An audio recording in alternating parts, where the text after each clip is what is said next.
বলিতে প্রভু আর কিছু নাই, তুমি তো আমার মাত্র পিতা বন্ধু ভাই। আমার বলিতে প্রভু আর কিছু নাই, তুমি তো আমার মাত্র পিতা বন্ধু ভাই।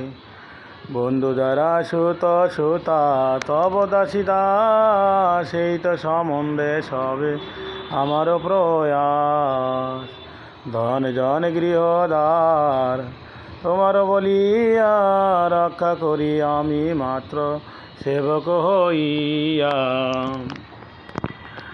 তোমার কার্যের তরে উপার্জিব ধন, তোমার সংসার ব্যয় করিব বহন। ভালো মন্দ নাই জানি, সেবা মাত্র করি, তোমার সংসারে আমি বিষয় প্রহরী। তোমার ইচ্ছায় মোর ইন্দ্রিয় চালনা, শ্রবণ দর্শন ঘ্রাণ ভোজন বাসনা। নিজ সুখ লাগি কিছু নাহি করিয়ার, ভকতি বিনোদ বলে তব সুখ সার। আমার বলি